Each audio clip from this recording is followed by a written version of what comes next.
రబీ ఆరుతడి పంటల్లో జొన్న ముఖ్యమైనది. ఆహార పంటగానే కాక పశువులకు మేతగా, కోళ్లకు దానాగా వినియోగిస్తున్నారు. సాధారణంగా సెప్టెంబర్ నుంచి అక్టోబర్ వరకు విత్తుతారు. అయితే ఆలస్యంగా విత్తిన ప్రాంతాల్లో మొవ్వు తొలుచు ఈగ ఆశించినట్లుగా శాస్త్రవేత్తలు గుర్తించారు. వీటి నివారణకు చేపట్టాల్సిన సమగ్ర యాజమాన్య చర్యల గురించి రైతులకు తెలియజేస్తున్నారు ప్రధాన శాస్త్రవేత్త డాక్టర్ రాంప్రసాద్.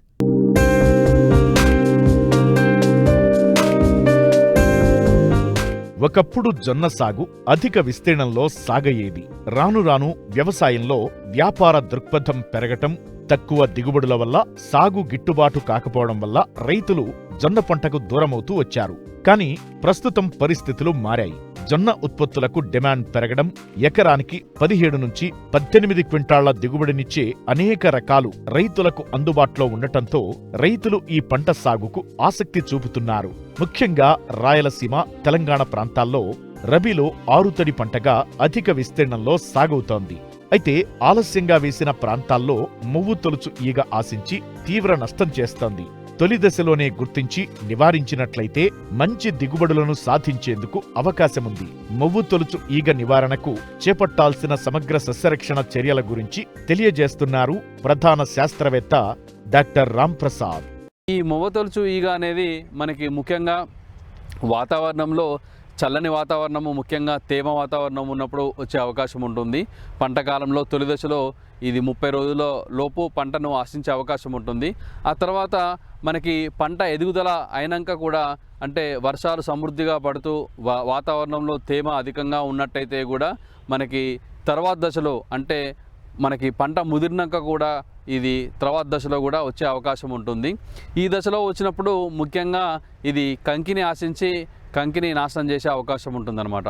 అయితే ఇది తొలి దశలో వచ్చినప్పుడు మనకి ముఖ్యంగా ఈ ఈగ అనేది లేత ఆకుల కింది భాగాన గుడ్లు పెట్టడం జరుగుతుంది. ఈ గుడ్ల నుండి సుమారుగా 4 నుండి 6 రోజుల్లో ఈ పిల్ల పురుగులు బయటికి రావడం జరుగుతుంది. ఈ పిల్ల పురుగులు బయటికి వచ్చాక మనకి ఈ కింది భాగం నుండి, ఇది మ్యాగట్స్ అంటారు వీటిని, ఈ మ్యాగట్స్ అనేవి ఈ ఆకుల పై భాగం నుండి నెమ్మదిగా ఇది ఆకు సుల్లో లోపలికి వెళ్ళే అవకాశం ఉంటుంది. లోపలికి వెళ్ళిన తర్వాత ఇది ఎదిగే మొక్క లోపల భాగానికి వెళ్ళి అది ఎక్కడైతే అంకురం పెరుగుతుందో అక్కడ చిన్నగా కట్ చేయడం అనేది జరుగుతుందన్నమాట. ఇది కట్ చేయడం వల్ల ఏమవుతుందంటే వెంటనే ఈ మొగి లోపల ఉన్న ఆకు అనేది పూర్తిగా ఎండిపోవడం జరుగుతుంది. ఇది ఎండిపోయాక, ఇది బాగా ఎండిపోతున్నప్పుడు ఇది కుళ్ళిపోవడం జరుగుతుంది. ఈ కుళ్ళిన పదార్థం మీద ఈ మ్యాగట్స్ అనేవి తినడం జరుగుతుందన్నమాట. సో దీని ద్వారా ఏంటంటే మనకి మధ్యలో ఉన్న ఈ మొగి ఆకు పూర్తిగా చనిపోవడం జరుగుతుంది. ఇది పూర్తిగా ఎండిపోయి పీకినట్టయితే సునాయాసంగా ఫ్రీగా మనకి వచ్చే అవకాశం ఉంటుంది. తర్వాత కొంచెం బ్యాడ్ స్మెల్ కూడా వచ్చే అవకాశం ఉంటుందన్నమాట. పంట తొలి దశలోనే ఆశించి మనకి నష్టపరచడం జరుగుతుంది. అయితే ఇది ఆశించినప్పుడు ఏంటంటే ముఖ్యంగా ఈ పిలకల ద్వారా కూడా మనకి ఈల్డ్, అంటే ఏమాత్రం కూడా దిగుబడి తగ్గకుండా ఉండే అవకాశం ఉంటుంది. ఒకవేళ ఈ పిలకలు వచ్చాక మళ్ళీ పిలకలను ఆశించినట్టయితే మనకి ఈ దిగుబడిలో చాలా వరకు తగ్గే అవకాశం ఉంటుందన్నమాట.